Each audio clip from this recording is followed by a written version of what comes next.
dalam perkara ada yang pelapor, seharusnya pelapor itu duluan yang diperiksa. Ya, pelapor itu duluan, urutannya begitu, dalam KUHP urutannya juga begitu. Jadi tidak lazim, tidak umum, bahkan aneh jika pelapornya, saya makanya juga tanya, kenapa pelapornya belum diumumkan untuk diundang atau dipanggil ya untuk datang. Soal pelapor utama, saudara JKW tadi ya. Nah, dia harus hadir, tapi kami menunggu ya proses ini berlangsung dengan sangat baik.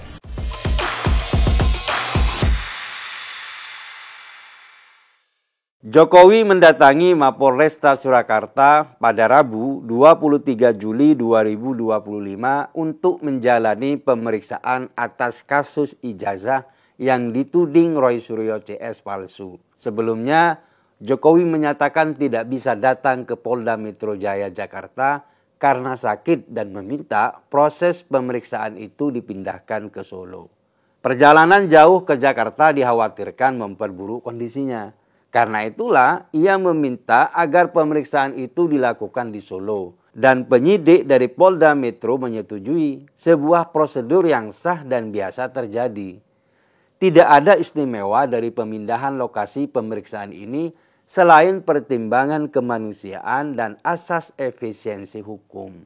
Namun fakta ini justru diputarbalikkan oleh Roy Suryo dan kelompoknya.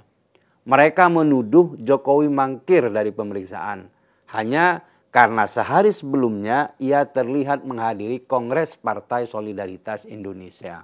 Padahal kedatangan Jokowi ke kongres tersebut karena lokasi kongres itu hanya berjarak sekitar 2 menit dari kediaman pribadinya. Ia hadir di sana secara terbatas tanpa melalui proses perjalanan panjang yang melelahkan. Pihak kepolisian tentu saja memiliki diskresi untuk membuat proses pemeriksaan terlaksana dengan baik tanpa mempersulit pihak terperiksa. Tuduhan mangkir itu terdengar seperti upaya menjebak persepsi publik. Tujuannya agar Jokowi menjadi musuh bersama dan dianggap tidak patuh hukum. Yang diserang bukan sekedar kehadiran fisik Jokowi, melainkan logika publik. Seolah orang yang sakit tapi masih bisa menyapa tetangga di depan rumahnya lalu divonis pura-pura sakit karena tidak ikut rapat di seberang kota. Akal sehat seperti diadu dengan absurditas yang dipoles dengan retorika penuh curiga. Di hari yang sama, di tempat yang berbeda, Roy Suryo CS sedang menggelar deklarasi teatrikal di Gedung Juang 45, Jakarta Pusat.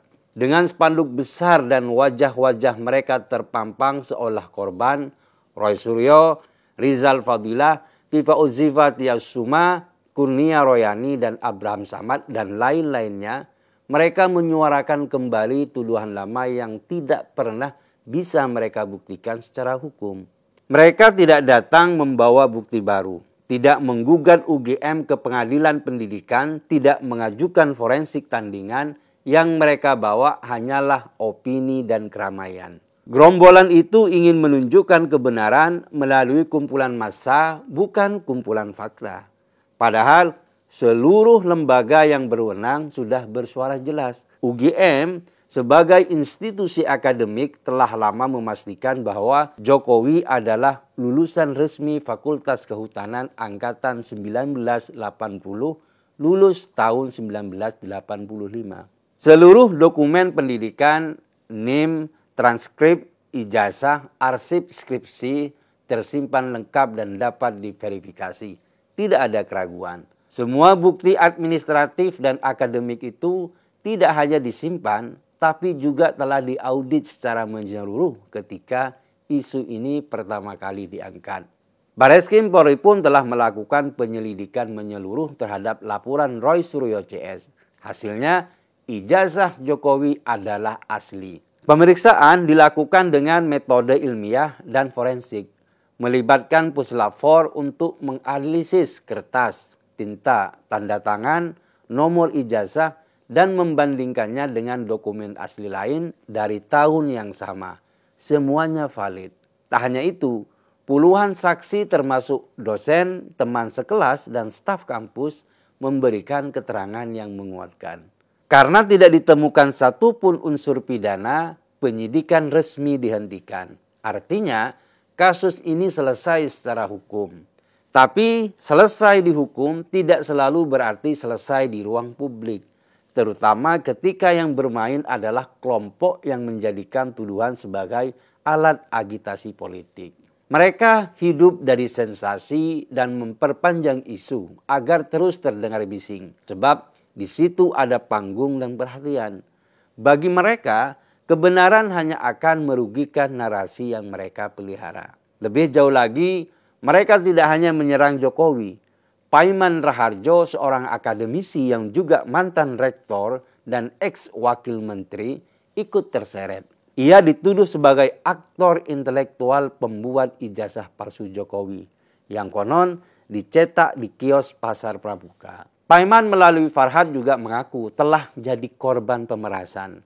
Kalau dia tidak memberikan uang, maka fitnah itu akan disebar luaskan di media sosial.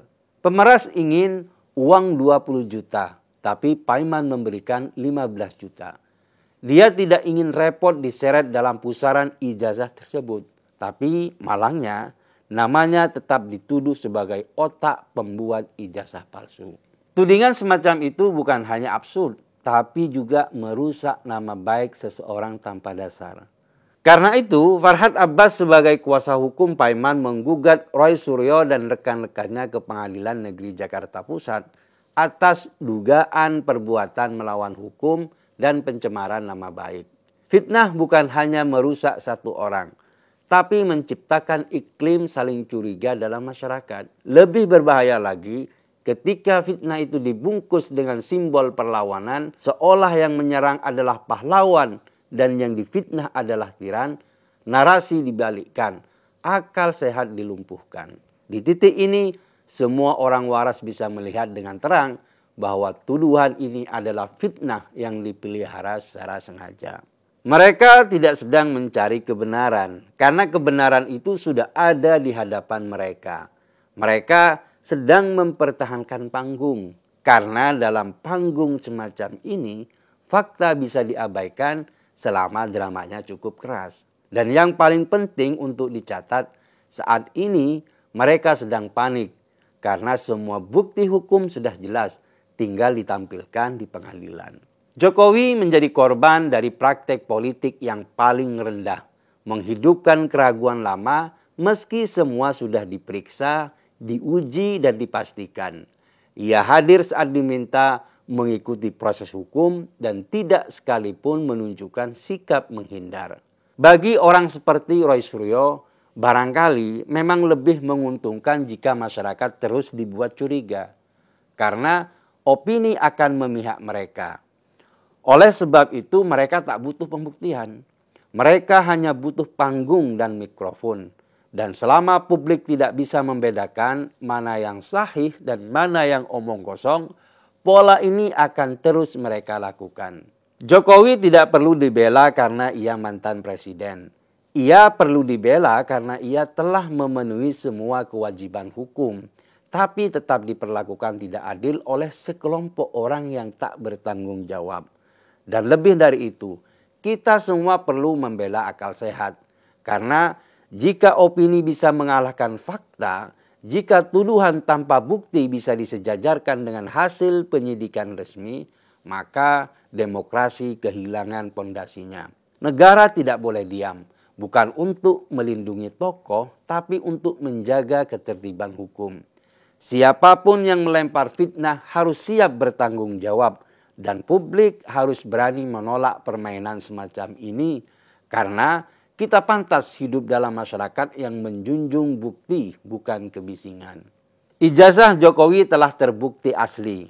Penyelidikan sudah selesai, kebenaran pun sudah disampaikan. Siapapun yang masih terus menggiring narasi yang sebaliknya, mereka tidak sedang memperjuangkan keadilan, tapi mereka sedang melecehkan akal sehat bangsa.